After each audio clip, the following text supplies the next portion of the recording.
정치시도 팟캐스트 정치 알아봤군다. 이 작가가 진행하는 마지막 방송 시작하겠습니다. 왜요? 네. 내부 승진. 손소가 내부 승진해서 진행 메인 진행 맡고. 근데 실제로요 댓글에서도요 손소가 더 많아요. 제가 쉬어봤거든요. 6대4 정도더라고요. 알겠습니다. 축하드립니다, 손소 변호사님.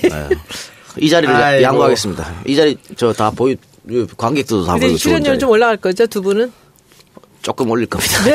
지금 주는 출연보다 조금 올릴 겁니다. 근데 그 댓글 뭐 반응 중요하기도 합니다만 뭐 그것 때문에 그런 게 아니라 이동경 작가의 건강이 사실은 이렇게 더 이상 무리하기 좀 힘든 것 같아요. 고맙습니다. 네. 그래서 제가 당분간 잠시 좀 봉사? 예, 알겠습니다. 쉬고 오세요. 자, 인사도 안 했어요, 우리 저 손혜원 의원. 안녕하세요. 예. 오늘 저는 교문위에서 그 예술전당의 치바이스라는 제백석이라는 너무나 유명한 그 중국 서예를 시작해서 이제 그 그림으로 끝난 그런 화가의 전시를 봤습니다. 지난번에 그 영부인이 가서 그걸 보시고 중국 대사하고 아주 중요한 그런 이제 그 행사가 있었고요. 그리고 오늘은 이제 도정환 장관하고 같이 이제 가서 봤습니다. 그 치바이스는 그 피카소로 비견되는 사람입니다. 네. 중국의 피카소였던 게 이제 뭐냐면 시대를 넘어가는 단초를 제공한 사람이죠. 그러니까 붓글씨로 동양화를 그리고 메랑국죽을 그리던 그런 이제 화풍에서 자기식으로 이제 아주 두꺼운 터치로 이 붓을 갖고 정말 자기 세계를 펼쳐나간 사람인데 실제로 그 사람 작품이 다 뭐 700억까지 팔린 그 작품 한 점이에요. 그리고 뭐 웬만한 건 전부 20억, 30억이 한 장이 요만한 족자 한 장에 그렇게 넘어가는 그런 작품입니다. 다분히 중국 사람들이 올린 그런 감도 있지만 실제로 지금 중국의 자존심입니다. 이제 추사 김정희 그 다음 세대 정도 살아서 이 사람이 이제 굉장히 오래 살았어요. 그러니까 사람은 오래 살고 봐야 돼요. 특히 작가는 오래 살면 한 70부터 시작해서 짧게 나오는 거예요. 70, 80, 90, 96세까지 사셨는데 천재 작가는 요절하지 않습니까? 근데 천재는 이제 중간에 하다 마니까 젊은 나이에 더 빛나는 걸 했을 때는 이제 크게 이제 더 부각이 되는 거지만 그럴 수 있죠. 예. 실제로 작가들은요 오래 산 사람이 그 최고의 작품을 80대, 90대에 남겨요. 70대 넘어가면서 뭔가 보여주는데 그 아주 대표적인 게 우리가 한자 이름으로는 제백석 그리고 이제 중국 이름으로는 치바이스라는 분입니다. 그래서 오늘 가서 저는 그분 작품을 이제 중국에서도 몇 번 본 적이 있었는데 오늘 이렇게 모아놓은 작품을 봤는데 참 놀라운 작품이었고요. 그리고 실제로 여러분들 이제 시간 얼마 안 남았으니까 한번 가족들하고 가서 보세요. 정말 놀라운 작품들을 볼 수가 있고 그리고 이것이 중국의 자존심이거든요. 그런데 실제로 정치적으로 우리가 그 작품을 갖고 올 수가 없었어요. 근데 그 서해박물관에 이제 큐레이터하고 이제 중국 대사관에 있는 분들하고 뭔가 우리가 정치를 떠나서 우리끼리는 한번 해보자라는 노력으로 상상도 못할 그 작품이 들어온 거예요. 예술의 전당? 네. 예, 알겠습니다. 예, 여러분도 예술의 전당 한번 방문해 보시기 바라고요. 돈 내야 되나요? 3,000원. 3,000원. 예, 3,000원이랍니다, 여러분. 지금은 3,000원인데요. 제가 지금 애쓰고 있습니다. 서해박물관 이제는 무료로 만들기 위해서. 도장관하고 같이 왔어요? 네. 그런데 추석 때는 공짜랍니다. 추석 때 무료랍니다. 추석 연휴에 무료래요. 한복 안 입어도요? 네. 알겠습니다. 손 의원님, 도장관한테 그거 확인했어요? 뭐? 마포구 도서관 개관하잖아요. 11월 16일인가? 그때 오시기로. 했어요? 네, 그랬대요. 그러면 제가 확인할게요. 네. 여기 앞에 있는 거요? 이번에 새로 짓는 거? 옛날 구청 자리. 네. 거기에 한 500억 정도 들어갔어요. 그래서 어린이 천국을 만드는 거예요. 제가 옛날 초선 때인가 재선 때 도전할 때인가 거기를 어린이 천국으로 만들겠다. 그렇게 공약한 적이 있는데 진짜 구 단위에서 이렇게 크고 좋은 시설은 언제 완공되나요? 11월 16일로 제가 알고 있는데 우리 집하고 가까운데. 네. 1층 노비가 굉장히 높이 이제 됐는데 한 중앙에 지구본 만들어 놨대요. 우리 아들 좋아하겠다. 그래서 세계를 품어라. 이렇게 데리고 가야겠네요. 그래서 아마 명수가 될 것 같아요. 네네. 그리고 오프닝 할 때 하여튼 여러분들 마포로 놀러 오세요. 마포에는 점점 더 명물들이 많이 오고 생기고 있습니다. 그리고 한국 작가회 있잖아요. 무슨 작가? 조정래 선생 막 이런 분들 쭉 있는데 그분들이 아주 저렴하게 임대를 해줍니다. 그 공간에. 그분들을. 그래서 대신 그분들은 자기들이 혜택을 받은 만큼 마포 주민을 포함해서 문학교실 이런 걸 연다는 거예요. 진짜? 그러니까 예를 들면 조정래 선생님이 와서 한번 강의하고 뭐 이런 거예요. 그리고 정도상도 할 수도 있고. 도종환 장관도 한번 도종환도 한번 할 수도 있고. 뭐 하여튼 그런가 봐요. 알겠습니다. 작가회의 얘기도 나왔고 도종환 장관 얘기도 나왔으니까 한번 짚고 갑시다. 그 도종환 장관이 유인촌 장관 시절 때 유인촌이 문체부 장관 할 때 지금 유인촌 장관이 자기 때는 블랙리스트 같은 거 없었다고 얘기했습니다만 도 장관이 증언을 했습니다. 작가회의 소속 작가들한테 그 광우병 시위 같은 거 나가면 지원을 해주지 않겠다. 그래서 작가회의에서는 아예 그럼 우리는 앞으로 지원 받지 않겠다. 그래서 다들 사비로 했다 그래요. 그러니까 이 도 장관이 직접 증언을 했기 때문에 이게 블랙리스트지 뭐가 블랙리스트입니까? 지금 블랙리스트가 나오기 전에 MB 정권의 블랙리스트와 리스트가 있었는데요. 그거를 이상호 기자가 그 자료를 원본을 입수해가지고 저한테 전달해서 제가 대정부 질문할 때 문화 균형화 전략이라는 문건이 있었어요. 그게 이제 그 블랙리스트의 시작이에요. 핵심은 뭐냐면 밥줄을 끊는다예요. 그렇죠. 지원을 하지 않는다. 이거였거든요. 그래서 그때는 그렇게 막 사회적으로 이슈가 되지는 못했어요. 근데 대정부 질문 때 제가 그 문건을 들고 흔든 적이 있습니다. 그때부터 시작된 거예요. 한 정권의 문화 정책은 지원은 하되 간섭은 하지 않는다. 이게 기본 모토가 돼야 됩니다. 김대중 그렇죠. 노무현 대통령 때 그렇죠. 확실하게 했고 네. 김대중 대통령 때 가위질을 하지 않았어요. 영화든 뭐든. 그래서 실제로 한류가 그때부터 싹트기 시작한 거죠. 그렇습니다.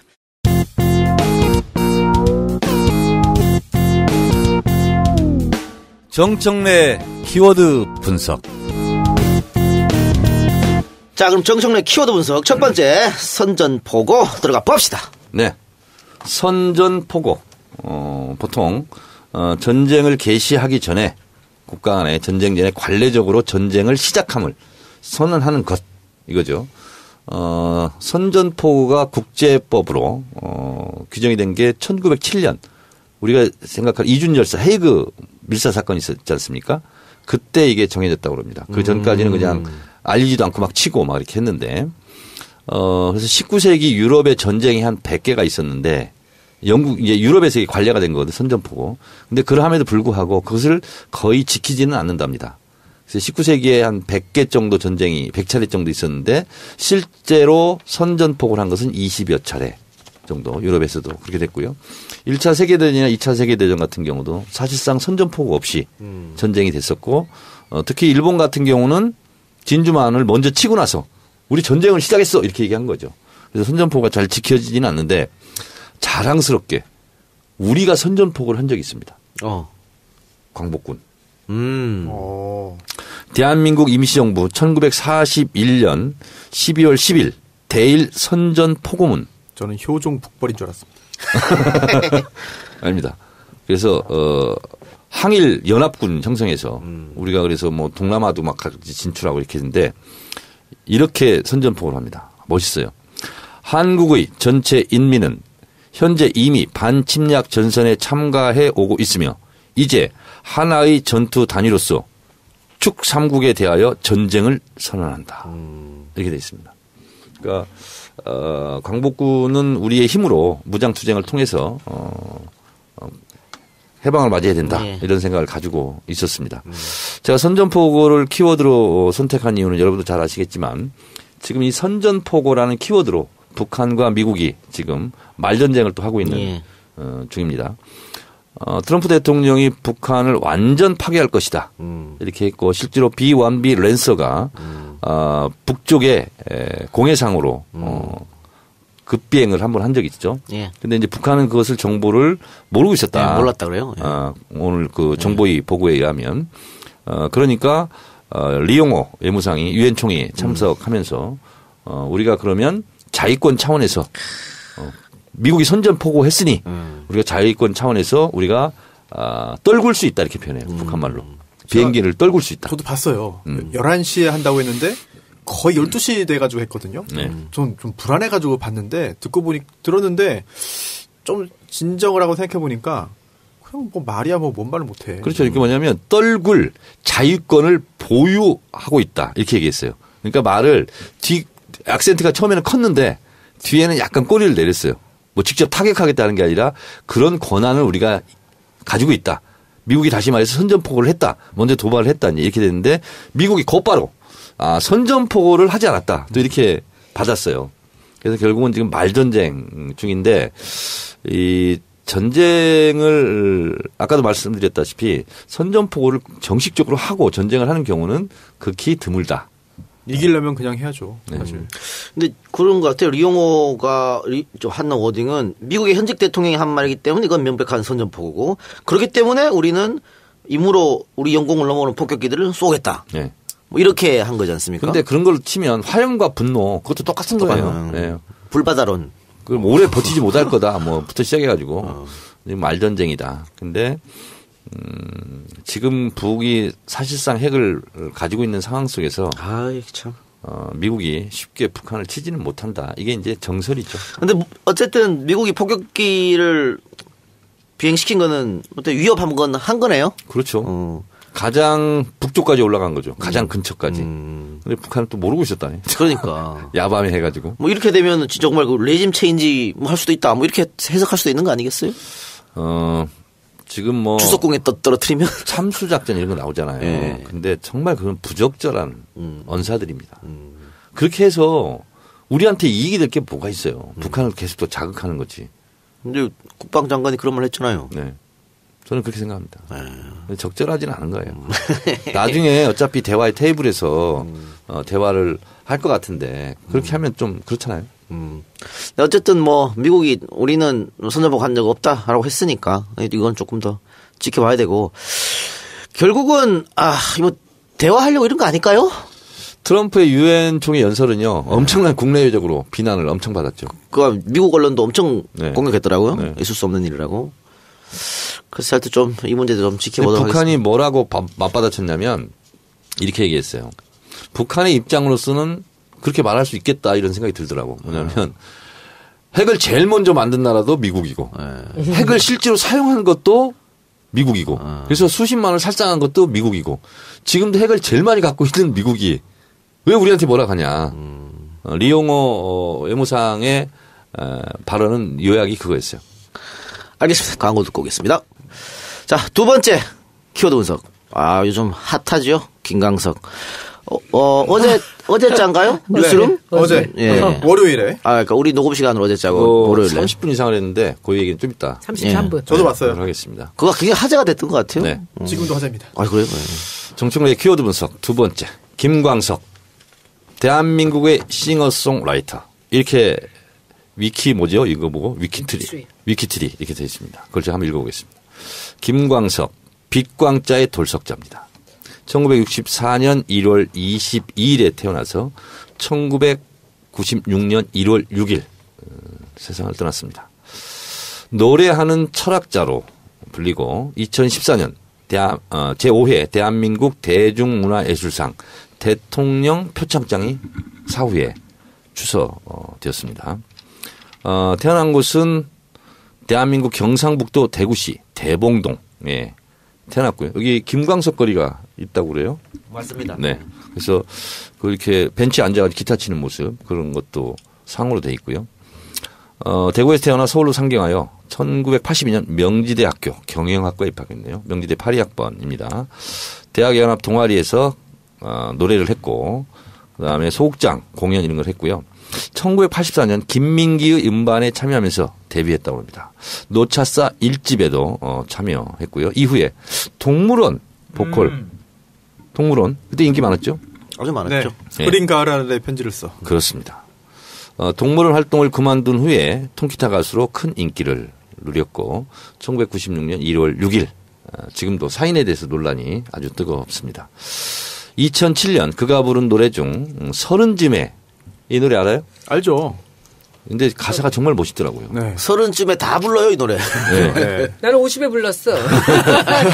이 서른쯤에가 음악 평론가들이 뽑은 최고의 노랫말로 선정이 되기도 내 뿜는 담배 연기 속에. 네. 머물러 있는 청춘인 줄 알았는데. 했다고 합니다. 2008년 1월 6일에는 12주기 추모 콘서트와 함께 대학로의 학전 블루소극장에서 노래비 제막식도 열렸다고. 김민기 씨가 운영하는 곳이었나요? 거기서 네. 김광석 씨가 공연을 참 많이 했어요. 저 그때 참 많이 갔어요. 네. 2010년 그가 태어난 대구 중구 대봉동 방천시장 알아요? 방천시장에는 그를 기리는 김광석 거리 행정명으로 김광석 다시 그리기 길이 조성되었답니다. 350m의 길에 김광석의 삶과 노래를 주제로 다양한 벽화 작품들이 들어있어서 사람들이 찾는 명소가 되었다고 그럽니다. 저는 김광석 씨 서른짐의 노래도 좋아하고 저는 붙이지 않는 편지 그 노래를 아주 즐겨서 한 소절만 불러보실래요? 한 소절만 되겠습니까? 눈 감고. 노무현 대통령 돌아가셨을 때도 붙이지 않는 편지가 또 많이 또 추모곡으로 나오기도 했고 그랬었죠.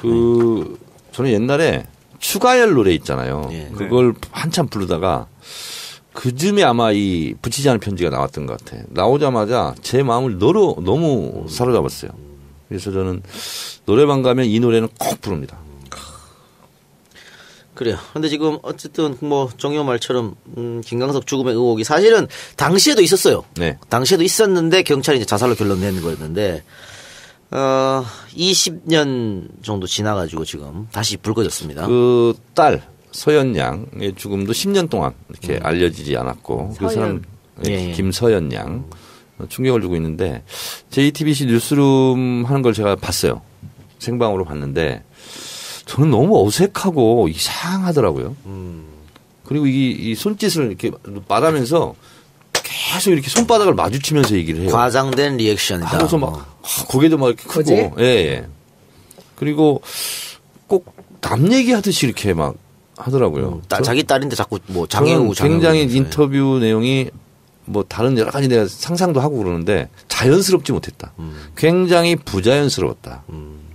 거기 나온다는 생각을 어떻게 하냐고요. 본인이 요청했다더라고요. 네. 본인이 요청했다고 했는데 마이너스가 된 것 같아요. 거기 나온 생각 어떡하냐고. 지가 어떻게 거기 나와서 해명이 되냐고. 그 정도 말주변밖에 없는 여자가 아무것도 준비 안 하고 말이야. 당황했다는 소리는 하고 있고 하는데 그걸 어떻게 나와? 어제 가장 많이 한 것이 이제 경황이 없어서. 경황했다고. 경황이 없어서. 경황이 없는 거 10년간 경황이 없습니까? 그건 말이 안 되지. 모 라디오 매체에서 인터뷰를 또 했습니다. 그래서 이제 녹음을 했고 이 팟캐스트 방송 나가기 전에 아마 방송이 될 것 같은데요. 거기서도 또 굉장히 의미 있는 이야기들을 많이 했다고 하더라고요. 근데 지금 어쨌든 이 김광석 씨 안에 서혜순 씨가 법적 대응을 준비한다 말만 하고 지금 전혀 고소고발을 하고 있지 않아요. 네. 사실 이상호 기자가 안 해야죠. 제발 해라. 그러니까 이상호 기자는 제발 해라 이러고 있거든. 이러고 있는데 안 하겠죠. 이상호 기자가 여러 가지를 언급했어요. 지금 서현 양뿐만이 아니고 김광석 죽음에 대해서도 배우에 서혜순이 있다. 또 서혜순은 김광석과 결혼하기 전에 낳은 아이, 영아도 살해한 혐의가 있다. 이렇게까지 얘기했거든. 네. 만일 도발을 하는 거지 계속. 그러니까 만일 사실이 아니면 정말 가만히 있으면 안 될 거기 때문에 네. 분명히 고소고발 해야 되는데 선소 이런 말들 안 할 것 같아. 왜 안 할 것 같아요? 안 하겠죠. 실리를 따졌을 때 그냥 욕이야 먹고 마는 거고 어차피 나쁜 사람 된 거. 여기서 명예훼손 등으로 이제 고소 또는 고발 등 조치를 하면 수사가 진행되잖아요. 그럼 본인도 일단 고소인 또는 고발인 신분으로 먼저 경찰서에 가야 되는 거고. 억울하면 해야죠. 진실을 밝히려면. 근데 그거 억울한 거보다 그거 그냥 억울한 거고 실리적인 걸 봤을 때 더 손해가 많다고 볼 수 있겠죠. 그러면 인권위 진정은 왜 하는 거예요? 네? 인권위 진정을 왜 하냐고. 후속 절차에 본인이 관여할 필요도 없고 네. 그 인권위에서 감춰졌던 사실을 다시 들춰낼 수도 없기 때문에 액션은 액션이지만 네. 사건이 더 부각되거나 커질 우려는 없는 그래서 효과적인 거예요. 법적으로 예. 고소고발을 하면 되는데 아무런 권한이 없는 인권위 진정을 했단 말이지. 그러니까 앞으로 법적 대응하지 않을 거라고 보이고 경찰이 국적도 포기 안 했다는 거 아니에요. 미국에 살면서도. 그래서 경찰이 지금 수사에 들어갔다 그랬죠. 서현양 사망 사건은. 네. 다른 거는 수사를 못 하잖아요. 못 하죠. 일단 고소고발이 없으면. 네. 아니 그런 건 아니고요. 그건 아니에요. 고소고발이 있어야만 수사할 수 있는 건 아니고요. 공소시효 지났는데. 그러니까요. 네. 그리고 김광석 씨 타살 의혹에 대해서는 사실 공소시효가 완성됐기 때문에 기소도 못 하고 재판을 거쳐서 유죄 판결을 내릴 수도 없기 때문에 수사를 이제 안 하는 거거든요. 네. 못 하는 거고. 네. 또 만약에 이렇게 다 끝난 상황에서 수사를 한다라고 한다면 그거 자체가 수사권 남용이 됩니다. 그게 문제가 되기 때문에 그 부분은 경찰청장도 선을 그었습니다. 하지만 남아있는 부분들이 있죠. 저작권 소송 진행될 때 딸의 사망을 감춘 게 과연 이게 사기냐, 소송 사기냐 하는 점이 첫 번째고. 두 번째가 딸의 사망인데 이게 여러 가지 객관적인 자료들을 볼 때는 이제 급성 폐렴으로 인한 그런 병사잖아요. 부검도 했고. 네, 다 했는데 뭐 몸에서 뭐 나온 약물도 감기약 성분밖에 없었고 그렇기 때문에 그렇게 마무리가 됐는데요. 여기에 대해서는 사실 유기치사로 지금 고발을 했습니다. 네. 유기를 해서 사망했다. 방치했다고 보는 거, 볼 수 그렇죠. 있는 거잖아요. 예, 법률상의 의무나 아니면 계약상의 의무가 있는 사람이 그런 의무에 위반해가지고 방치하면은 뭐 이제 이건 법률상의 의무가 있으니까요. 채권자로서 유기죄가 되고요. 그 유기죄를 통해서 사망이 됐다라고 한 건데 만약에 그 유기치사죄를 적용한다고 한다면 공소시효는 아직 살아있거든요. 그런데 경찰이 수사를 한다 그래도 네. 당시에 목격자는 서현 양의 엄마밖에 없는 거고 네. 둘이 있을 때 그랬다고 하니까. 네. 그리고 병원에 실려가서 부검했는데 네. 폐렴이다. 이건 뭐가 다른 게 나오지 않는 상황 경찰이 글쎄요 힘들겠 것 같은데. 제 예상이 좀 섣부를 수도 있겠습니다만 아무것도 안 나올 겁니다. 뭐 아닙니다, 모릅니다, 실제로 그랬습니다라고 하면은 이거 어떻게 밝힙니까? 의심이야 누구나 할 수 있겠지만 의심을 가지고 처벌할 수는 없거든요. 의혹을 가지고는 증거가 있어야 되는데 그냥 유죄의 확신을 가질 정도의 증거가 어디서 튀어나오겠느냐. 제가 볼 때 그럴 가능성은 좀 현저히 낮아 보입니다. 그럼 저작권 등 관련해가지고 네. 서현 양이 사망하면 네. 엄마한테 자동으로 저작권이 넘어가는 거잖아요. 그렇죠. 상속이니까요. 상속이라는 게 보통 선대가 사망하면은 후대가 이제 받는 게 그렇게 하기 마련인데 이거는 먼저 사망했기 때문인 거고요. 무조건 그렇게 그 아래 방향으로만 되는 건 아닙니다. 그래서 서현 양이 사망했을 때 이제 최선순위 상속인이 이제 어머니인데 서희순 씨인데 서희순 씨 많이 있었거든요. 뭐 배우자가 있던 것도 아니고 뭐 아빠는 벌써 사망했고 그렇기 때문에 자녀도 없고 그렇잖아요. 그럼 서현 양 사망으로 어쨌든 제일 이득을 본 거는 서현 양 엄마네요. 이득을 본 게 없어요. 제가 볼 때는. 네. 왜냐하면 어차피 단독으로 그런 저작권 관련된 권리, 저작 인적권 등을 가지고 있던 딸이 사망하면은 엄마가 단독으로 상속하는 건 당연한 겁니다. 아니 그리고 그게 이득이지 뭐예요? 아니요. 네. 그러니까 사망을 안 해도 결국은 다 가질 수 있는 건데. 근데 사망을 안 하면 서현 양 네. 거잖아요. 그거는 서현 양이 어른 성인 되면 그렇긴 한데 그 당시에 그런 그 발달장애라든지. 이런 거를 고려해 볼 때 성인이 돼도 혼자서 재산적인 처분을 하지는 못했을 거예요. 그러면은 만약에 성인이 되기 전이나 또는 성인 되기 임박해서 그 재산 관련된 부분을 처리할 수 있도록 조치를 했을 가능성이 있고요. 그리고 또 제가 이거는 짐작입니다만 이미 한참 전부터 그런 조치를 좀 해놓지 않았을까. 당시에 있었던 뭐 금치산이라든지 이런 걸 그런 가능성도 있기 때문에 이게 소송 사기라고 단정하기도 사실 좀 어려워요. 또 소송 사기라는 걸 되게 좁게 인정하는 또 추세 판례가 있기 때문에. 근데 어쨌든 소송 당사자가 사망했으면은 네. 상대방이 알리는 건 맞는 거 아니에요. 근데 지금 알리지 않았다는 거잖아요. 꼭 그것도 반드시 알려야 되는 건 또 아니라고 볼 수 있어요. 네. 그래서 저도 굉장히 의혹이 많고 답답하고 뭔가 이상한데 글쎄요. 이게 과연 범죄냐? 범죄인지?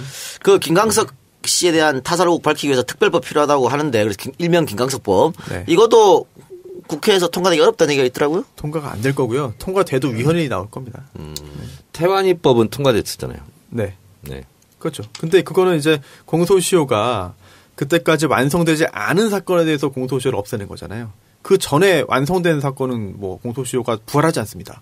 그래서 이번 사건 같은 경우에도 이미 다 끝났는데 이거를 다시 부활시키자라고 한다면은 글쎄요. 법적으로 논란의 여지가 좀 큰 것 같아요. 네, 안타깝네요. 공소시효를 없앤 사례는 프랑스에서 나치 부역자들, 민족 반역자에게는 공소시효가 따로 필요 없다. 그래서 그거는 공소시효를 없앴죠. 우리나라도 5.18 특별법 있지 않습니까? 네. 그래서 그때 헌법재판소 이게 다수 의견인지 보충 의견인지 모르겠습니다만 우리 역사에서 단 한 차례 공소시효에 대한 예외를 둬야 된다면 바로 5.18이다. 뭐 이런 취지의 글도 남기긴 했죠. 헌법재판소가. 네, 알겠습니다. 어쨌든 뭐 이 건에 대해서는 우리가 조금 더 관심을 가지고 지켜보는 수밖에 없겠네요. 안타깝습니다. 네. 다른 얘기 해볼까요? 백남기 농민 일주기가 9월 25일 날 있었습니다. 좀 조용하게 넘어간 것 같아요. 좀 그러네요. 유족들은 어떻게 잘 지내고 계십니까? 백두라지 씨는 뭐 저랑은 자주 통화도 하고 가끔 보기도 하고 그러는데 어쨌든 지금 고소고발 사건이 있지 않습니까? 예. 그것이 지금 진행이 되고 있나 봐요. 네. 이철성 경찰청장이 기자간담회 했다는데 어떤 뭐 특별한 얘기 했습니까? 그냥 사과했나요? 다시 한번? 얘기가 좀 있는데요. 뭐 당연히 뭐 사과를 했고요. 그리고 또 진상조사위원회가 11월 달에 이제 구성해서 출범한다고 합니다. 그래서 뭐 몇 달, 뭐 다음 달이죠? 2달 남았죠? 예. 11월에 그 시작하는 게 어떻게 되는지 좀 봐야 될 것 같고, 또 하나 검찰도 좀 말을 했어요. 검찰에서 수사가 다음 달이면 결론은 난다. 네. 그리고 또 그 수사 결과 경찰 그 관계자들에 대한 사법 처리 가능성도 이제 내비쳤는데요. 여기에 대해서 또 이철성 청장이 또 받아서 말을 했습니다. 책임자에 대해서 이제 형사적인 절차가 마무리되면 그에 상응하는 또 징계를 할 수도 있다라고 말을 했거든요. 그런데 또 강신명 전 경찰청장 있었던 일이잖아요. 끝까지 사과 안 했죠, 그 사람. 네, 그래서 뭐 강신명 전 청장이 뭐 형사적으로 책임이 있다, 범죄를 저질렀다라고 뭐 제가 확정적으로 말씀드리기는 어려운 상황입니다만 적어도 책임자라고 한다면은 사과 정도는 해야 되는 게 아닌가. 뭐 퇴임할 때라도 적어도. 근데 그런 걸 또 보여주지 않고 그냥 사라졌기 때문에 그 부분에 대한 원망을 굉장히 많이 받는 것 같습니다. 그러니까 이제 경찰 조직 편제상 직접 지휘는 서울청장이 하죠. 근데 아마 큰 사건 이런 것은 경찰청장이 또 다 관여를 할 수 있고 그래서 일단 수사가 아직 안 됐기 때문에 이거 뭐 신속하게 좀 수사할 필요성이 있습니다. 그것이 알고 싶다 보니까 지난 정권에 그 댓글 사건 다 은폐시키고 이랬던 경찰들 다 영전했더라고요. 그럼 어떻게 바로 잡을 수 없나요? 너무 화가 났어 그거 보고. 어떻게 국민 세금으로 우리가 경찰 조직을 운영하는데 저렇게 국민들을 속이는 사람들이 영전할 수 있을까?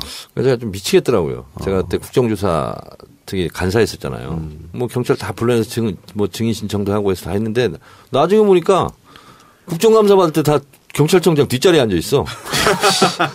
야 정말. 그런 것도 하여튼 바로 잡아주기를 문재인 정부에서 부탁드리겠습니다.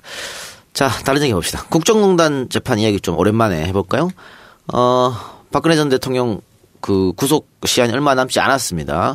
그래서 그때까지 1심 재판이 마무리되지 않으면 풀어줘야죠. 그렇죠. 네. 그래서 검찰이 추가 구속영장을 발부해달라고 요청했다던데. 네, 그렇습니다. 그때까지 1심 재판이 끝날 가능성이 없어 보입니다. 그렇기 때문에 뭐 증인이 많아서요? 네, 그렇기도 하고요. 예, 할 게 많습니다. 아직까지 많이 남아있기 때문인데요. 그래서 구속영장 발부를 요청했는데 이유는 이렇습니다. 뇌물수수인데 삼성뿐 아니라 롯데 그리고 SK로부터 뇌물을 받은 것도 별도의 범죄다. 그런데 구속영장을 근데 그동안에는 빠져 있었다라고 주장하면서 추가적인 구속영장 발부를 요청했는데 여기에 대해서 박 전 대통령 측은 또 강하게 반발을 당연히 했겠죠. 논리는 이렇습니다. 이미 SK 롯데 뇌물 관련된 부분은 심리 끝났다. 재판 다 끝난 부분이다. 그런데 왜 이걸 가지고 구속영장을 발부해달라고 하느냐라고 지금 반발을 하고 있고요. 10월 10일이죠. 10월 10일에 양측의 의견을 다시 한번 정리해서 듣고 재판부에서 이제 그에 대한 판단을 내리기로 했습니다. 어떻게 결과 예상하세요? 발부되겠죠. 발부되겠죠. 네. 국정농단 사건과 관련해서 추가로 구속영장 청구된 사람 다 발부됐어요. 네. 다 발부됐고 국정농단 관련해서 중간에 나온 사람은 1심에 일부 무죄 나서 조윤선 그리고 특검 도우미 장시호 밖에 없어요. 없기 때문에 집행유예. 박근혜 전 대통령 같은 경우에도 네. 당연히 장시호는 지금 뭐 하고 있을까? 장시호요? 네. 석방됐잖아요. 네, 뭐 그러게요. 궁금하네. 아들 잘 키우고 있지 않을까요? 그러니까 뭐 육아에 전념하고 있지 않을까 생각이 드네요. 뭐 네. 윤석열 검사가 특별하게 아이 잘 키우라고 얘기도 했다잖아. 그러니까 그리고 사실은 그 언니가 그렇게 하면서 협조해주고 집행유예 받은 거 보면서 네. 정유라도 협조한 게 아닐까 그런 생각이 싶어요. 그렇죠. 사실 정유라의 증언이 이재용 보내는데 혁혁한 일을 했거든. 그래요. 그게 없었다면은 뭐 무죄 선고됐겠느냐라는 분석도 있습니다만 그래도 증거는 많으면 많을수록 좋은 거 아니겠습니까? 그럼요. 예. 더군다나 이제 정유라 씨가 거짓으로 위증을 할 그런 개연성이 없는 상황에서 특히나 자기 엄마에게 불리할 수 있는 증언들을 했기 때문에 그 부분에 대한 신뢰성, 신빙성은 굉장히 높아질 수밖에 없었던 거죠. 중요한 역할을 했습니다. 유죄 판결에. 그 박근혜 변호인 유영하 변호인이 재판정에서 본인이 직접 증인들을 신문하면서 굉장히 고함도 지르고 소리도 지르고 하고 있다고 하는데 그거 좀 계략이 잘못된 것 같은데 하수 아니에요 그거? 변호인이 그렇게 소리치고 하면 됩니까? 그 증인들을 윽박지르기 위해서 하는 것 같아요. 네네 그렇죠. 블랙리스트 관련해서 가끔 그렇게 하는 경우도 있긴 합니다. 예, 그런데 그게 효과가 얼마나 있는지는 그 상황마다 다 다른데. 아니 판사가 그거 보고 네. 글쎄. 저는 그 재판을 갔다 왔잖아요 실제로. 제가 당첨돼가지고 저는 일반 방청객으로 갔었는데 그 재판장님이 굉장히 부드럽습니다. 재판 진행 자체가 좀 굉장히 부드럽다고요. 그래서 그 이야기하는 톤도 나긋나긋하면서 조용조용하면서 천천히 모든 걸 다 들어주는 그런 재판 진행을 하더라고요. 근데 그렇다고 해서 피고인들에게 유리하거나 온정적이거나 좀 그런 판결이 선고된다고 믿었다가는 큰 코 다칩니다. 왜냐하면 절차적으로 많은 걸 허용해주고 시간도 주고 기회도 줄수록 결과는 사실 가차없게 나오는 경우가 있어요. 엄벌에 처할 가능성이 높죠. 네, 그럼요. 그래서 이거 잘 안 해주는 건데 막 절차를 막 들어줘요. 그러면은 특히나 선고 임박해가지고 그러면은 오히려 좀 불안한 경우가 있어요. 사실 변호사 입장에서도. 왜냐하면 나중에 뭐 다른 소리 한 소리 들을까봐 이상한 불만 가질까봐 절차 웬만한 거 다 들어주는 경우가 많은데 이번 재판도 좀 그렇지 않나 싶은 생각이 듭니다. 박근혜 1심은 그러면 뭐 한 11월로 넘어가는 거 아니에요? 그 이상도 넘어갈 수 있죠. 아이고. 예. 네. 그 이상 넘어갈 수 있는 게 이번에 만약에 추가 구속영장이 발부된다고 한다면 뭐 시간은 뭐 굉장히 여유가 생기니까요. 네. 아니 근데 특검법에 의해서 6개월 안에 다 네. 끝나야 되잖아요. 근데 이게 그거를 어긴다고 물론 특검법에는 그 규정이 있어요. 네. 그런데 그 규정을 어긴다고 해서 판결의 효력이 없어지거나 네. 또는 그 기간 동안 거기까지만 뭐 구속영장의 효력이 뭐 제한되거나 네. 이런 건 아니고 단순히 이제 그 훈시 규정이라고 해가지고 최대한 빨리 해라. 뭐 그런 지침 정도에 불과한 것 같아요. 이게 3심까지예요 그러면? 3심까지 네. 6개월 만에 다 끝내야 되는 거예요? 아니요. 특검 2심까지? 특검법은 6개월, 4개월 이렇죠. 항소심은 선고 난 다음에 좀 4개월. 짧죠. 예, 1심보다 짧게 돼 있습니다. 그렇게. 그러면 계산을 해보면은요, 9월이잖아요. 영장이 되고 그러면 한 12월쯤에 선고를 한다. 그러면 내년 지방선거 앞두고 2심 하겠네. 알겠습니다. 그러면 다른 이야기는 광고 듣고 와서 계속하겠습니다. 광고 나가는 동안에 최순실 특검법을 다시 한번 봤습니다. 오래간만에 봤습니다. 예. 봤는데 이 법에 따를 때 재판 기간 등이 10조에 있네요. 그런데 이게 신속하게 해야 한다라고 하면서 1심 판결 선고는 공소 제기일부터 3개월 이내. 네. 이미 한참 지났죠. 예. 그리고 2심과 3심은 각 2개월 이내에 하여야 한다라고 선언을 했는데 이미 한참 지났잖아요. 그런 걸 볼 때 빨리 하라는 그런 의미이지 이거를 넘겼다고 해서 문제가 되지는 않는데 한 가지 또 연결되는 또 논란의 또 사례가 하나 있습니다. 바로 김기춘 전 실장인데요. 예. 김기춘 전 실장이 법을 어겼어요. 예. 절차 규정을 하나 어긴 게 어겼죠. 있습니다. 항소. 네. 네. 항소를 하게 되면 항소 이유서를 제출해야 되는데요. 네. 그 형사소송법에 보면은 기록이 접수됐다라는 통지를 받은 후부터 20일 내에 항소 이유서를 제출해야 되고요. 그 기간 내에 제출하지 않으면 항소 기각 결정이 나옵니다. 네. 그래서 이번에 그런데 그거는 형사소송법이고요. 이 최순실 특검법은 특별법이잖아요. 그래서 먼저 적용됩니다. 그런데 신속한 그런 그 처리를 위해서 여기도 특별 규정이 있습니다. 20일이 아니라 7일. 예. 7일로 상당히 단축을 해놨습니다. 그런데 이 유명한 변호사죠. 이동면 변호사가 이거를 깜빡했습니다. 그래서 새벽에 날짜 지나서 네. 새벽에 제출했다고. 네, 그래봤자 본인도 깜짝 놀랐을 거예요 네, 아마. 기준은 이제 0시기 때문에 네. 넘긴 거죠. 네. 그래서 이 7일 규정을 어겼는데 이거 어떻게 하냐. 기각해야지. 야, 법대로. 그래서 이게 법조계내에서도 야 이건 정말 역대급 그 변호사의 실수다. 역대급이다. 이렇게 해가지고 아니 항소심 일단은 변호사의 실수인데 네. 이 김기춘이 법꾸라지이잖아요. 그렇죠. 이걸 생각 못했을까? 이거 아마 정말 이거는 생각을 못했을 수도 있겠네. 그럴 수도 있어요. 20일이네. 그러니까 머릿속에 계속 20일만 있어가지고. 근데 이거 20일은 사실 법조인들 머릿속에 박혀있는 거거든요. 그래서 아무리 특검법을 열심히 몇 번을 봐도 이게 또 항소 이유서를 7일 내에 제출해야 된다 이렇게 특검법이 돼 있지가 않아요. 형사소송법 377조 379조의 1 하여튼 길게 돼 있어요. 이게 항소 이유서는 특검법이 적용되는 경우에는 7일 이내에 제출해야 된다 이렇게 돼 있지가 않고요. 형사소송법 361조, 361조의 3.1항 3항, 377조 및 379조 1항 4항의 기간은 각 7일로 한다. 이렇게 돼 있어요. 그러니까 이거 숫자를 다 찾아가지고 이렇게 해봐야 되는 건데. 근데 그건 말이 안 되는 게 네. 다른 사건 변호사들은 네. 다 항소심 제대로 날짜에 제대로 다 했잖아요. 그렇긴 하죠. 그러니까. 게다가 이 사건도 뭐 이름만 올려놓은 변호사인지 모르겠습니다만 김기춘 전 실장의 변호인도 10명 정도로 알고 있습니다. 하여튼 실제로 일하는 사람은 몇 명인지 모르겠는데 다 모르게 넘어간 거고 깜빡한 거죠. 그래서 이번에 특검에서는 이제 쾌재를 불렀을 거예요. 야, 항소심 없이 끝날 수 있겠구나 했는데 재판부가 여기에 대해서 공판 준비 기일을 열었습니다. 오늘 이제 화요일에 공판 준비 기일을 열어서 양쪽의 얘기를 들어봤는데 우리의 기대와 희망과는 달리 인정해 주는 걸로. 네. 그렇게 결정을 했습니다. 왜냐면은요. 이게 형사소송법 규정에 보면은 원칙적으로는 이 20일 또는 7일 이걸 넘기면 이제 항소 기각 결정을 해야 돼요. 그런데 이게 예외가 있습니다.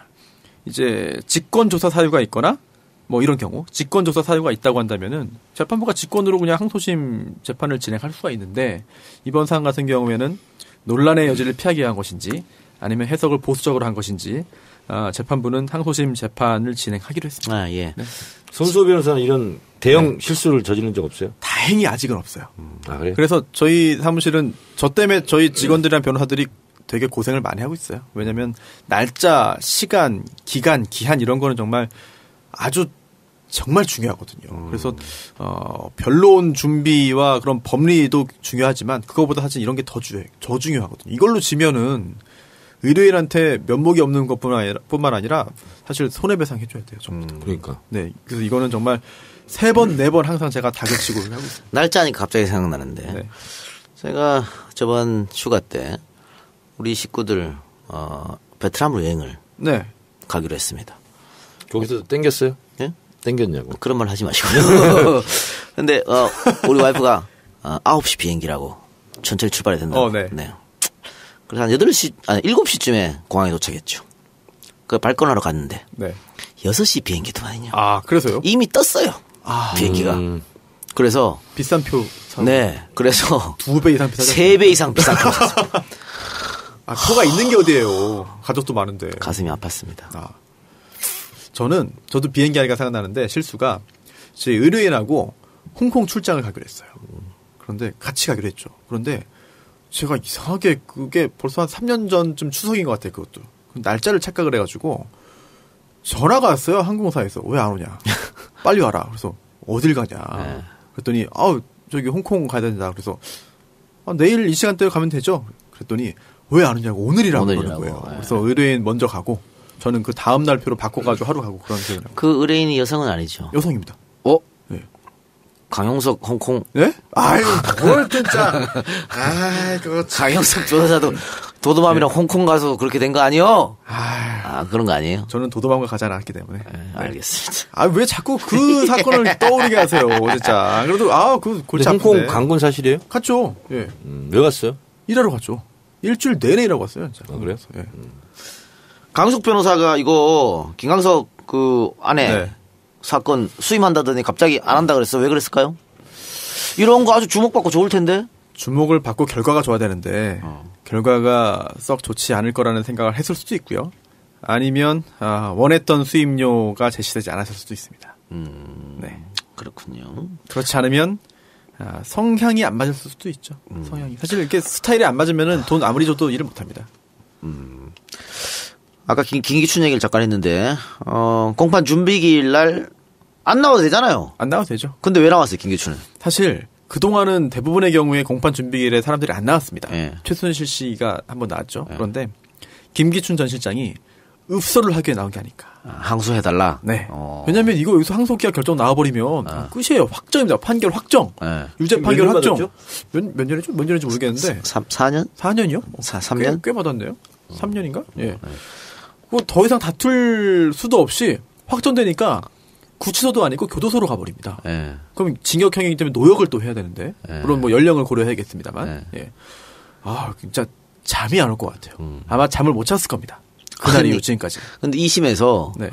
징역이 더 늘어날 수도 있잖아요. 그럴 수도 있죠. 검사도 항소했으니까. 네.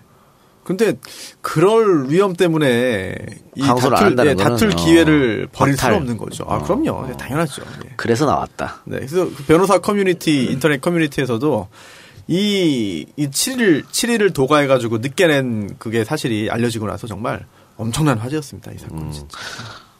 징역 3년이네요. 3년. 예. 항소심 어떻게 예상해요? 큰 변화가 없을 것 같습니다. 구형이 검찰에 7년 냈나요? 그 정도 했을 거래요. 큰 변화 없을 것 같고 지금 조윤선 전 장관도 지금 물론 1심에서 집행유예가 되면서 일단 나왔잖아요. 구속 상태는 면했는데 그래도 검사도 항소했기 때문에 또 조윤선 전 장관도 항소했고 지금 2심 조윤선 전 장관도 항소를 했나? 예. 했죠. 했나요? 네. 예. 양측이 다 항소를 한 결과 지금 항소심이 진행이 됩니다. 진행이 되는데 조윤선은 블랙리스트 말고 화이트리스트 건으로 다시 네. 검찰에 소환됐었잖아요. 네. 그것도 그럼 별건이에요? 또? 별개죠 또. 또 예. 별개. 또 게다가 그거는 기소가 돼도 재판이 진행 단계가 다르잖아요. 1심, 2심. 그래서 병합되지도 않고 따로따로 진행이 될 거고요. 나중에. 그리고 또 조윤선 전 장관은 지금 출국 금지까지 됐다고 합니다. 네. 화이트리스트 때문에. 수사한다고? 네. 이게 또 전 지금 그동안도 이들이 블랙리스트 들어본 적도 없다. 모른다. 화이트리스트도 모른다 하는데 이게 좀 치졸한 것 같은 게 물론 본인의 그런 형사적인 책임을 덜기 위해서 모든 걸 할 수 있는 거고 그거는 이해해 줘야 됩니다만 블랙리스트라는 그 한글로 치면 5글자잖아요. 그 표현을 못 들었기 때문에 나는 그걸 모르는 거다. 그런 문건의 제목이 그게 아니기 때문에 나는 그거랑 관련 없다. 이런 식의 좀 심리적으로 스스로 세뇌를 하는 게 아닌가. 그런 생각이 좀 들어요. 나중에 보면 다 알고 있던 거잖아요. 그럼요. 그리고 지금 조윤선 화이트리스트 같은 경우에는 청와대 캐비넷에서 놓고 간 문건 거기서 조윤선이 알고 있었다는 게 나왔거든요. 네. 그렇기 때문에 이거는 조윤선이 난 몰라요. 또 이런 방법 못 쓸 것 같은데요. 요 문제에 대해서는. 뭐 몰라요라고 할 수는 있겠죠. 몰라요라고 해야지 뭐라고 하겠습니까? 그런데 알았습니다. 죄송합니다. 좀 깎아주세요. 이거 어때요? 지금까지 반성합니다. 지금까지 진행으로 봐가지고는 그렇게 하지 않을 것 같고 그렇게 하지 못할 것 같고요. 아휴 참 잘못을 했으면 벌 받아야죠. 조윤선과 김종덕 재판을 병합해서 진행한다 그래요? 네. 그리고 또 김기춘 전 실장 재판도 병합해서 할지 그것도 고려한다고 하고 있어요. 그러면 조윤선한테 불리한 거 아니에요? 항소심에서 병합해서 하면 김종덕하고 뭐 딱히 뭐 그럴 건 없습니다. 딱히 그럴 건 없고. 왜냐면 재판을 다른 날 하든 뭐 같이 병합해서 하든 뭐 증인 신문할 때는 또 공판 분리해가지고 하는 거고 형식적으로 다시 붙였다 뗐다 하는 거기 때문에 다를 건 없을 것 같아요. 물론 같은 피고인으로서 옆에 앉아 있는 게 좀 껄끄럽긴 하겠습니다만 뭐 그 정도죠. 이재용에 대한 항소심도 이번 주에 시작된다고요? 아 그래요? 네. 1심 결과 뒤집기 위해서 이재용 측 변호인단이 많은 준비를 했을 것 같은데 네. 1심에서 했던 변호인단은 크게 안 바꿨죠? 그렇습니다. 크게 안 바뀌고 오히려 이제 좀 법조 경력이 더 많은 변호사가 추가로 그 같은 법무법인에서 이제 배당이 돼가지고 합류를 했죠. 하여튼 2심 결과 좀 지켜봅시다. 사실 1심에서 너무 작게 나왔다는 얘기가 좀 많으니까 2심 가서 그렇죠. 또 집행유예 나오는 거 아니야? 또 이런 얘기 많거든요. 그런 분석이 1심 판결 선고 직후부터 굉장히 많았기 때문에 재판부도 조금 부담을 느낄 수가 있을 것 같고 또 그것 때문에 질문한 건지 모르겠습니다만 김명수 대법원장 청문회에도 유사한 질문들이 있었습니다. 국회의원들이. 그랬더니 정찰제 판결 징역 3년에 집행유예 5년 이거는 옳지 않다라고 하는 취지의 이야기를 김명수 대법원장도 청문회장에서 한 바가 있거든요. 뭐 예전에야 관행적으로 그렇게 했습니다만 사안이 워낙 중대하기 때문에 재판부가 무조건 그렇게 하진 않을 것 같고요. 모든 종합적인 요소를 고려해서 양형과 집행유예 여부를 결정할 것으로 보이는데 형량이 더 올라갈 수도 있습니다. 검사도 항소했기 때문에 특검도. 네. 알겠습니다. 더 하실 말씀들 있나요? 내가 전하는 동안에 일은 끝났거든요. 끝났습니다. 국정농단 얘기했습니다. 그때 나가 계신 동안에. 오랜만에 제가 말을 많이 했네요. 힘드네요. 이건 뭐 법에 그럼 이제 앞으로 계속 많이 하셔야 되는데. 네. 저는 이제 진행만 할 거예요. 진행이 이 작가님 같이 중간중간에 이렇게 탁탁 방향 틀고 그러면서. 부담 주지 마세요. 저 안 그래도 제가 어떻게 이 전문 어떻게 진행가와 이렇게 해가는 거지. 뭐 법에 대한 얘기는 또 손 변호사 해줘야 되니까. 그러니까. 정 의원님 해주시는 거 아닙니까? 저는 앞으로 과묵해지기로. 오늘 아재 개가 하나도 안 나왔어요. 그러니까 아니 남 배우가 없으니까 아재 개그가 서로 이렇게 합이 안 맞으니까 안 나오네. 그날 진짜 하이라이트였는데. 너 어떤 사람은 좋아돼요? 오늘은 진중 모드니까. 어쨌든 추석. 제가 진산중학교 진중 출신입니다. 좋았어요. 예. 막판에 하나 하시네요. 네, 막판에 하나 했어요. 결국은 하나 하시는군요. 예. 추석 연휴 쉬고. 우리 쉬어요? 네, 쉽니다. 그러면 우리 시청자 그 청취자들은 어떻게? 청취자들도 쉬세요. 귀를 좀 쉬시기 바랍니다. 수다면 들으세요. 수다면에 안 쉬어요? 아니 우리 화요일이 녹음이잖아요. 정치알바. 추석이 수요일이야. 불가능해요 녹음. 어디 안 가시잖아요. 저 시골 가죠. 안동? 네, 내려갑니다. 못 타고 가세요? 차 가지고 가죠. 와, 힘드시겠다. 저도 못 와요. 그날은 대전에 가 있어요. 대전을 왜 가십니까? 추석 새로. 본가. 그렇지. 형님이 계시죠? 대전에 큰형님 계시고. 대전에 그러면은 성명. 제가 이번 주에 그러면 어떻게 그 역사 알바 한번 해서 또 그 에피소드랑 또 하나랑 해서 열심히 해가지고 페이스북 라이브 한 다음에 해서 올리세요. 올리겠습니다. 예. 이게 사람들 이 청취자들이 심심해서 안 돼. 이게 매 주마다 설교를 들으면서 마음의 양식을 얻듯이 영적 양식을 얻듯이 한 일주일에 2번씩은 계속 해야 되는 거예요. 서로 간에. 아니 근데 제가 느끼는 게 손혜연 의원님이 지금은 정치인으로 활발히 왕성하게 활동하시지만 그 전에 이제 성공한 사업가 아닙니까? 그 부지런함이 일단 몸에 배어 있어요. 부지런함이. 난 부지런하진 않아. 책임감? 책임감이야. 자존심이고. 그러니까 지켜야 될 거니까 지키는 거지. 거기다가 승부욕. 승부욕 있지. 근데 승부욕이 언제나 나오지는 않아. 보통은 져주는데 이제 상대방을 딱 보고 야 얘를 잡아야 되겠다라고 하면은 우린 또 눈에 불을 켜고서는 이 물어 뜯고선 죽을 때까지 안 놓지. 아니 저는 사실 그 이동영 작가가 안 하시니까 이제. 그래서 좀 이동영 작가의 좀 소회를 좀 듣고 싶습니다. 저요? 네. 속 시원하다고? 우리 꽤 오래 한 것 같은데? 1년 넘었죠. 총선 끝나고 했죠, 우리. 총선 끝나고 했으니까 꽤 오래 한 것 같은데. 뭐 재밌게 했어요. 재밌게 했고 뭐. 형식적인 얘기 같아. 정치 알바 하면서 뭐 정연 뭐 판도라도 하게 됐고 조금 더 정치적으로 뭐 입지는 아니지 방송인으로 입지를 넓힌 것 같아서 다행스럽고 하여튼 뭐 우리 정치알바가 한 어쨌든 100만 이상 이렇게 꾸준히 들어주는 방송이니까 고맙죠. 이런 사실 몇 개 안 되잖아요. 이런 방송이 100만 이상 듣는 팟캐스트에서. 그리고 뭐 제가 뭐 아주 떠난 게 아니고 그 제작자랑은 계속 남아 있으니까 또 떠나세요 그냥. 아주 떠난 게 아니야. 빵꾸 날 때 대타 투입 그러니까. 이런 거 제가 하도록 하겠습니다. 사회자로 오지 마시고요. 조청소님. 게스트로 오세요. 와서 진짜 한번 속 시원하게 막 아니야 그런 건 이게 아니고 뭐 이런 거 소리 막 질러가면서 그거 한번 해줘요. 아니, 얼마나 근질근질했을까 사회 보면서. 알겠습니다. 그렇게 하도록 하겠습니다. 진짜로? 그리고 정현님은 추석 끝나고 돌아와서 다시 아재 개그 부활 부탁드리겠습니다. 하여튼 뭐 아니 둘이 그렇게 합이 잘 맞을 수가 없어. 심사숙고하겠습니다. 남배우하고 호흡은 괜찮아요? 괜찮은 것 같은데? 그래요. 우리는 괜찮아요. 네. 그리고 정현님하고 하여튼 그게 좋고 그리고 우리가 이 작가님이 준비하셨던 것들에서 그러니까 제가 조금 준비를 좀 할게요. 좀 형식도 안 바꾸시고. 제가 좀 재밌는 얘기 할까요? 제가 이제 호흡을 맞춰 본 사람들이 많이 있잖아요. 이 작가랑 하면 참 편안함 이런 게 있어요. 특징이. 그리고 이 작가가 이제 이렇게 얘기를 잘 끌어내잖아요. 들어주고. 그런 게 있고. 김어준 총수는 뭐가 있냐면 3쿠션이 통해요. 왜냐하면 서로 설명이 필요 없어. 그냥 앞에가 뚝뚝뚝뚝 가서 하면은 그냥 진도가 빨라. 그러니까 10분 얘기할 거 그냥 몇 초만 얘기하면 되고 그런 게 있고 그게 재미있고. 정봉주 의원 있잖아요. 거기는 이제 옛날부터 잘 아니까. 그러니까 뭐 집안 얘기까지 다 아는 거야. 속사정을. 그러니까 정봉주 의원하고 하면 배려를 굉장히 많이 해주는 것 같고. 제일 재밌는 게 사실은 김용민이에요. 김용민하고는 하면 너무 잘 맞아. 이게 재밌고. 이게 그런 게 있고. 남배우 지난번에 해봤잖아요. 해봤는데 거기도 이제 같은 세대라서 그런지 정서적 공감대가 있어. 정서적 공감대. 우리 평균 연령 너무 올라간다. 그렇네요. 저 때문이야. 저의 공감대는 누가 챙겨줍니까? 저기 청취자들하고 하세요. 자, 그런데 제 주변 사람들이 이렇게 얘기합니다. 정청래한테 가장 의리 있는 것은 이 작가다. 이런 얘기를 많이 합니다. 네. 저 아니에요? 아니, 지금 얘기한 사람.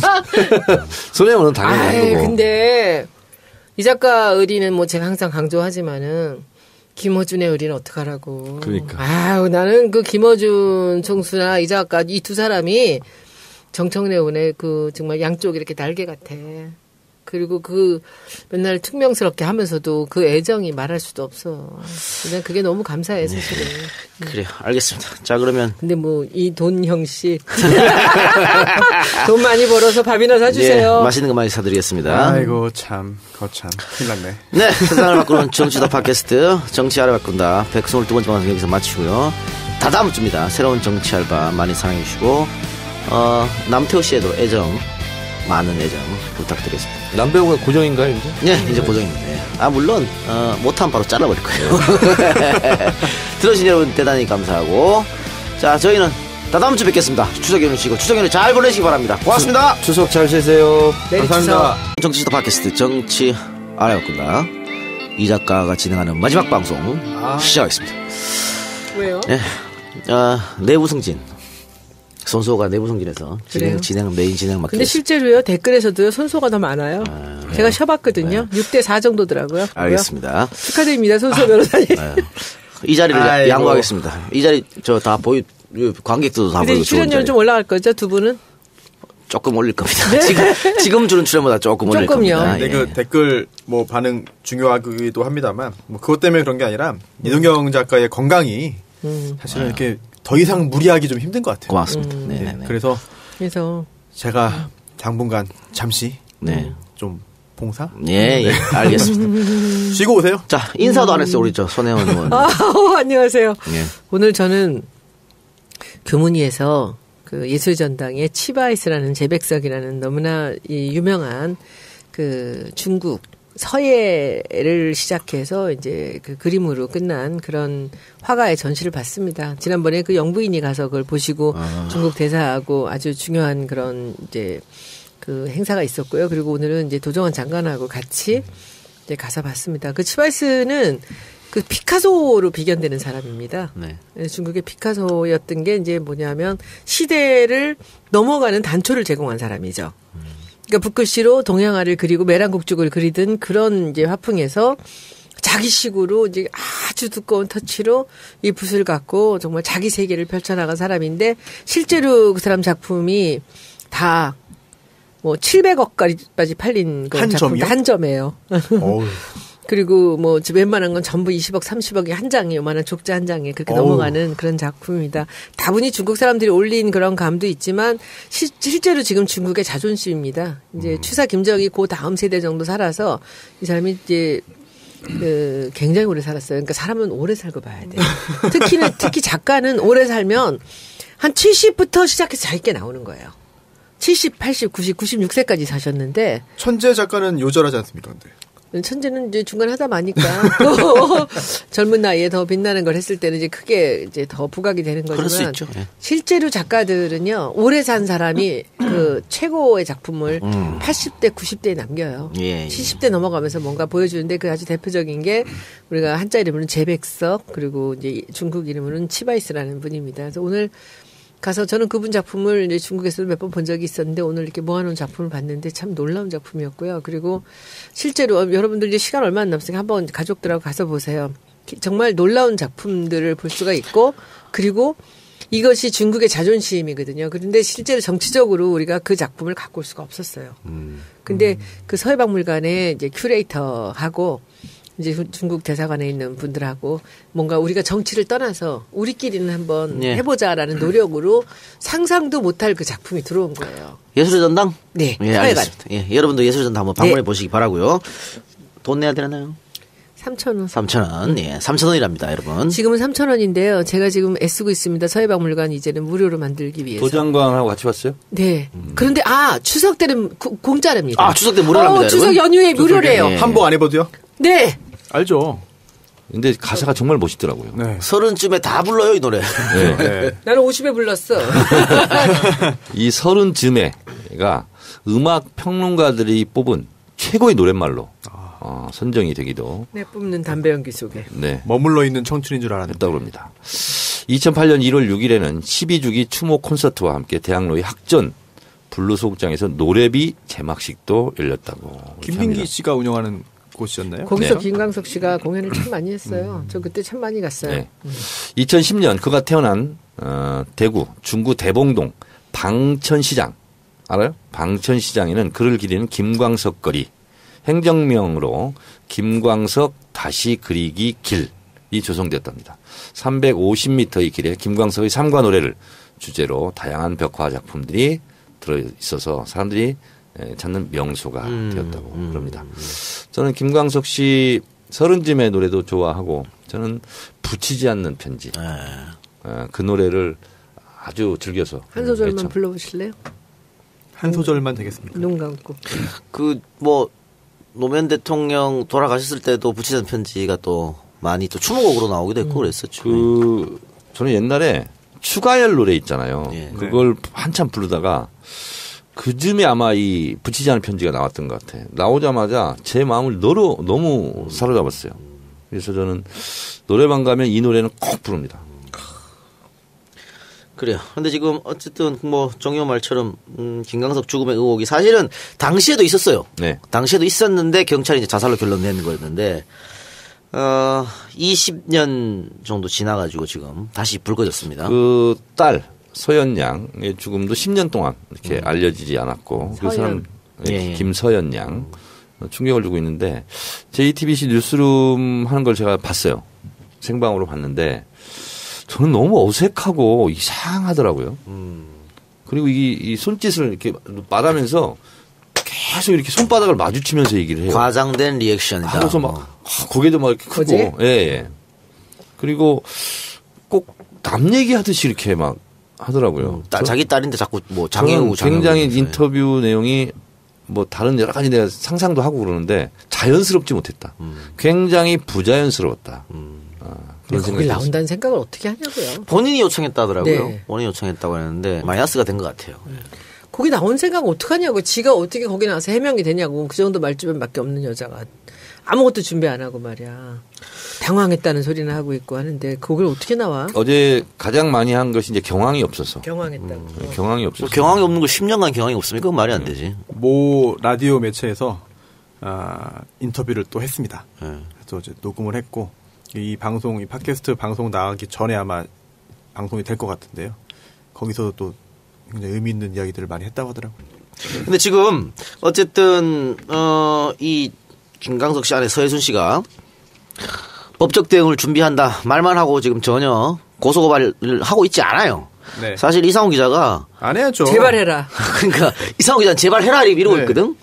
이러고 있는데 안 하겠죠. 이상호 기자가 여러 가지를 언급했어요. 지금 서현양 네. 알겠습니다. 네. 손 의원님, 도 장관한테 그거 확인했어요? 뭐? 마포구 도서관 개관하잖아요. 11월 16일인가? 그때 오시기로. 했어요? 네, 그랬대요. 그러면 제가 확인할게요. 네. 여기 앞에 있는 거요? 이번에 새로 옛날 짓는 거? 구구청 자리. 네. 거기에 한 500억 정도 들어갔어요. 그래서 어린이 천국을 만드는 거예요. 제가 옛날 초선 때인가 재선 때 도전할 때인가 거기를 어린이 천국으로 만들겠다. 그렇게 공약한 적이 있는데 진짜 구 단위에서 이렇게 크고 좋은 시설은 언제 완공되나요? 11월 16일로 제가 알고 있는데 우리 집하고 가까운데. 네. 1층 노비가 굉장히 높게 이제 됐는데 한 중앙에 지구본 만들어 놨대요. 우리 아들 좋아하겠다. 그래서 세계를 품어라. 이렇게. 데리고 가야겠네요. 그래서 아마 명수가 될 것 같아요. 네네. 그리고 오프닝 할 때 하여튼 여러분들 마포로 놀러 오세요. 마포에는 점점 더 명물들이 많이 오고 생기고 있어요. 그리고 한국 작가회 있잖아요. 무슨 작가? 조정래 선생 막 이런 분들 쭉 있는데 그분들이 아주 저렴하게 임대를 해줍니다. 그 공간에. 그분들을? 그분들을. 그래서 대신 그분들은 자기들이 혜택을 받은 만큼 마포 주민을 포함해서 문학교실 이런 걸 연다는 거예요. 진짜? 그러니까 예를 들면 조정래 선생이 와서 한번 강의하고 뭐 이런 거예요. 그리고 정도상도 할 수도 있고. 도종환 장관도 한번 도종환도 한번 할 수도 있고. 하여튼 그런가 봐요. 알겠습니다. 오시라고 하세요. 작가회의 얘기도 나왔고 도종환 장관 얘기도 나왔으니까 한번 짚고 갑시다. 그 도종환 장관이 유인촌 장관 시절 때 유인촌이 문체부 장관 할 때 지금 유인촌 장관이 자기 때는 블랙리스트 같은 거 없었다고 얘기했습니다만 도 장관이 증언을 했습니다. 작가회의 소속 작가들한테 그 광우병 시위 같은 거 나가면 지원을 해주지 않겠다. 그래서 작가회의에서는 아예 그럼 우리는 앞으로 지원받지 않겠다. 그래서 다들 사비로 했다 그래요. 그러니까 이 도장관이 직접 증언을 했기 때문에 이게 블랙리스트지 뭐가 블랙리스트입니까?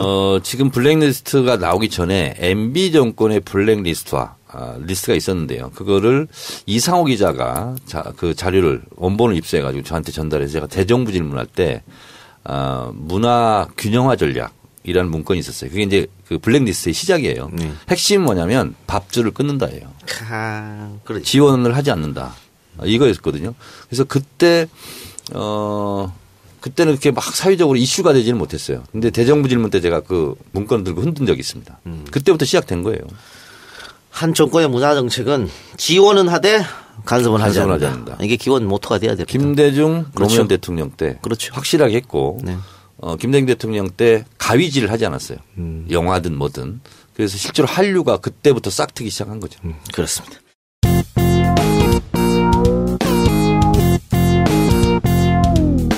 정청래 키워드 분석.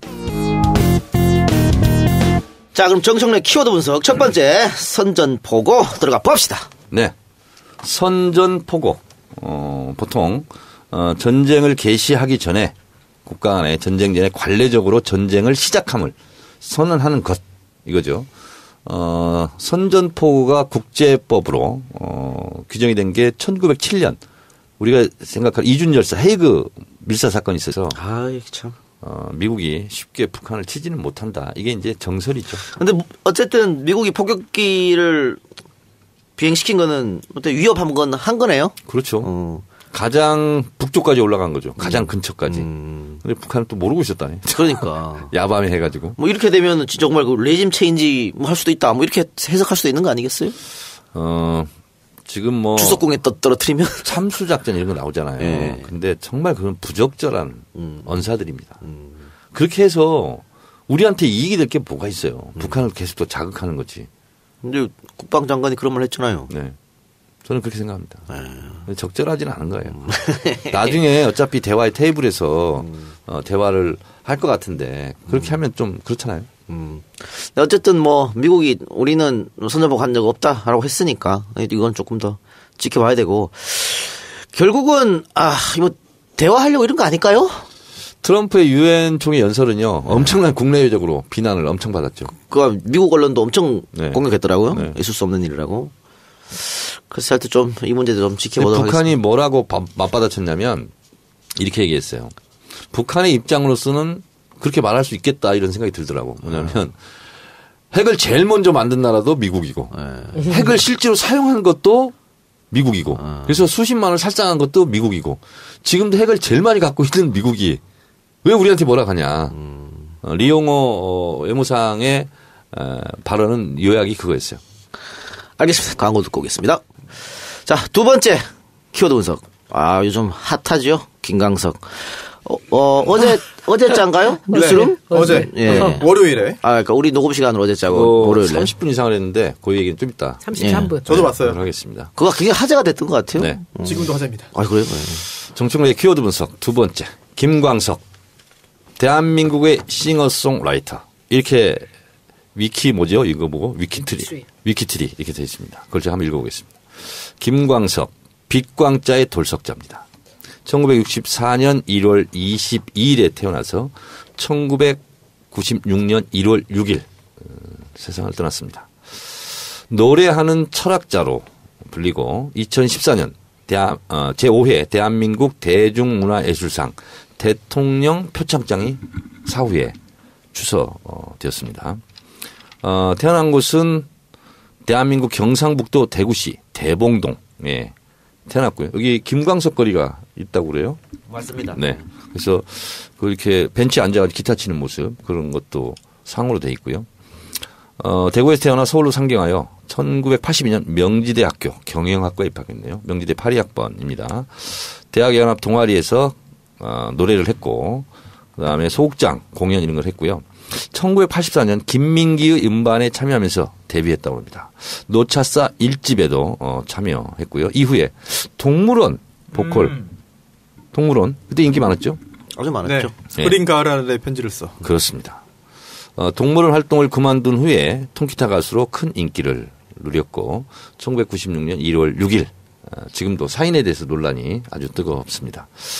2007년 그가 부른 노래 중 서른쯤에 이 노래 알아요? 있지 않습니까? 그때 이게 정해졌다고 합니다. 그 전까지는 그냥 알리지도 않고 막 치고 막 이렇게 했는데 그래서 19세기 유럽의 전쟁이 한 100개가 있었는데 영국 이제 유럽에서 이게 관례가 된 거거든 선전포고. 근데 그러함에도 불구하고 그것을 거의 지키지는 않는답니다. 그래서 19세기에 한 100개 정도 전쟁이 100차례 정도 있었는데 실제로 선전포고를 한 것은 20여 차례 정도 유럽에서도 그렇게 됐고요. 1차 세계대전이나 2차 세계대전 같은 경우도 사실상 선전포고 없이 전쟁이 됐었고 특히 일본 같은 경우는 진주만을 먼저 치고 나서 우리 전쟁을 시작했어 이렇게 얘기한 거죠. 그래서 선전포고가 잘 지켜지지는 않는데 자랑스럽게 우리가 선전포고를 한 적이 있습니다. 광복군. 대한민국 임시정부 1941년 12월 10일 대일 선전포고문. 저는 효종 북벌인 줄 알았습니다. 아닙니다. 그래서 항일 연합군 형성해서 우리가 그래서 뭐 동남아도 막 같이 진출하고 이렇게 했는데 이렇게 선전포고를 합니다. 멋있어요. 한국의 전체 인민은 현재 이미 반침략 전선에 참가해 오고 있으며 이제 하나의 전투 단위로서 축 3국에 대하여 전쟁을 선언한다. 이렇게 되어 있습니다. 그러니까 광복군은 우리의 힘으로 무장투쟁을 통해서 해방을 맞이해야 된다. 네. 이런 생각을 가지고 있었습니다. 제가 선전포고를 키워드로 선택한 이유는 여러분도 잘 아시겠지만 지금 이 선전포고라는 키워드로 북한과 미국이 지금 말전쟁을 또 하고 있는 네. 중입니다. 트럼프 대통령이 북한을 완전 파괴할 것이다. 이렇게 했고 실제로 B-1B 랜서가 북쪽의 공해상으로 급비행을 한번 한 적이 있죠. 예. 근데 이제 북한은 그것을 정보를 모르고 있었다. 네, 몰랐다 그래요. 예. 오늘 그 정보위 보고에 의하면 그러니까 리용호 외무상이 유엔 총회에 참석하면서 우리가 그러면 자위권 차원에서 미국이 선전포고했으니 우리가 자위권 차원에서 우리가 떨굴 수 있다 이렇게 표현해요. 북한 말로. 비행기를 떨굴 수 있다. 저도 봤어요. 11시에 한다고 했는데 거의 12시 돼가지고 했거든요. 네. 좀 불안해가지고 봤는데 들었는데 좀 진정을 하고 생각해보니까 그냥 뭐 말이야 뭐 뭔 말을 못해. 그렇죠. 이게 뭐냐면 떨굴 자유권을 보유하고 있다 이렇게 얘기했어요. 그러니까 말을 악센트가 처음에는 컸는데 뒤에는 약간 꼬리를 내렸어요. 뭐 직접 타격하겠다는 게 아니라 그런 권한을 우리가 가지고 있다. 미국이 다시 말해서 선전포고를 했다. 먼저 도발을 했다. 이렇게 됐는데 미국이 곧바로 선전포고를 하지 않았다. 또 이렇게 받았어요. 그래서 결국은 지금 말전쟁 중인데 이 전쟁을 아까도 말씀드렸다시피 선전포고를 정식적으로 하고 전쟁을 하는 경우는 극히 드물다. 이기려면 그냥 해야죠. 사실. 근데 그런 것 같아요. 리용호가 한 워딩은 미국의 현직 대통령이 한 말이기 때문에 이건 명백한 선전포고고 그렇기 때문에 우리는 임으로 우리 영공을 넘어오는 폭격기들을 쏘겠다. 네. 뭐 이렇게 한 거지 않습니까? 그런데 그런 걸 치면 화염과 분노 그것도 똑같은 거예요. 네. 불바다론. 그럼 오래 버티지 못할 거다. 뭐부터 시작해가지고 말전쟁이다. 근데 지금 북이 사실상 핵을 가지고 있는 상황 속에서